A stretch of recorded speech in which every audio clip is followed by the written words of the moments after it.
Hello guys, അങ്ങനെ നമ്മൾ ഇന്ന് ഇവാൻ്റെ ബർത്ത്ഡേ ഫോട്ടോഷൂട്ടിന് പോവാണ്. അപ്പോൾ ഇവാനെ വെച്ചൊരു ഇൻട്രോ എടുക്കാമെന്ന് ഓർത്ത് ഞാനിങ്ങനെ നിൽക്കുവാണ്. ഒരു വിധത്തിലാണ് ഇവാനെയൊക്കെ പിടിച്ച് കിട്ടുന്നത്. അങ്ങനെ നമ്മൾ അവിടെ നിന്ന് പോയി. നമ്മൾ നേരെ പോയത് കാഞ്ഞിരപ്പള്ളി സ്റ്റുഡിയോയിലേക്കാണ്. സ്റ്റുഡിയോയിൽ നിന്ന് ഇവന് 2 ഉടുപ്പൊക്കെ എടുക്കണമായിരുന്നു. അങ്ങനെ നമ്മൾ അവന് ഉടുപ്പൊക്കെ എടുത്തു. അപ്പോൾ എനിക്ക് ബില്ലടിക്കാനായിട്ട് നിൽക്കുകയാണ്. അവിടെ നിന്ന് നേരെ നമ്മൾ സമയമെല്ലാം പോയി ഗായ്സ്. അങ്ങനെ നമ്മൾ വഴി കൂടെ പോകണം. ഭയങ്കര വിശപ്പെന്ന് പറഞ്ഞാൽ ഭയങ്കര വിശപ്പം. ഞാൻ ഓരോ സാധനങ്ങളൊക്കെ എടുത്തിട്ടുണ്ട്. അതൊക്കെ ഓരോന്ന് ട്രൈ ചെയ്തുകൊണ്ടിരിക്കുകയാണ്. അങ്ങനെ സമയം പോയി. എപ്പോൾ എത്തും എന്ന് പറയുന്ന ചിന്തയിലാണ്. അമ്മച്ചിയുണ്ട്, നമ്മളോട് അമ്മച്ചിയുണ്ട്, നമുക്ക് ഫോട്ടോ എടുത്ത് നമ്മളങ്ങനെ നല്ല റെസ്റ്റോറൻറ്റ് തേടി പോവാണ് ഗൈസ്. എന്താണല്ലോ ആലപ്പുഴയ്ക്ക് പോവല്ലേ, അന്ന് ഒരു നല്ല വറുത്ത മീൻ കൂട്ടി ചോറുണ്ടാക്കാമെന്ന് വിചാരിച്ചു. അങ്ങനെ നമ്മൾ റെസ്റ്റോറൻറ്റ് നമ്മളെത്തി. നമ്മൾ നെടുമുടി പാലത്തിന് താഴെ ഇരിക്കുന്ന ബ്രൂക്ക് ഷോ റെസ്റ്റോറൻറ്റിലാണ് നമ്മൾ എത്തിയിരിക്കുന്നത്. അത് വെള്ളത്തിൻ്റെ നടുക്കാണ് ഈ റെസ്റ്റോറൻറ്റ് സ്ഥിതി ചെയ്യുന്നത്. അപ്പം നമ്മൾ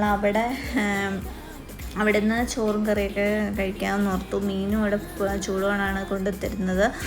അപ്പോൾ നമ്മൾ മീനും ചോറും എല്ലാം ഓർഡർ ചെയ്തു. അങ്ങനെ നമ്മൾ നമ്മുടെ ടേബിൾ ക്ലീൻ ചെയ്തു. അങ്ങനെ നമ്മൾ ക്ലീനിങ് കഴിഞ്ഞവർ നമ്മൾ ടേബിളിൽ ഇരുന്നു. എല്ലാം അവിടെ ഫ്രണ്ടിൽ ഇരുന്നും കഴിക്കാം. പിന്നെ പുറകിൽ ഇങ്ങനെ കുറേ പ്ലേസ് ഉണ്ട് ഫാമിലി ആയിട്ട് വരുന്നവർക്ക്.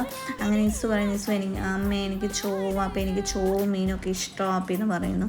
ഈ വാമിന് എവിടെയെങ്കിലും പോയാൽ ആണെങ്കിൽ ഒരു സീറ്റേ കയറി ഇരിപ്പില്ല. ഇരിക്കടാന്ന് പറഞ്ഞാൽ ഇരിക്കുകയില്ല, അത് വേറൊരു കാര്യം. അവിടെ മീനുണ്ടോ, അപ്പോൾ അവിടെ മീനുണ്ടെന്ന് പറഞ്ഞുകൊണ്ടിരിക്കുകയാണ്.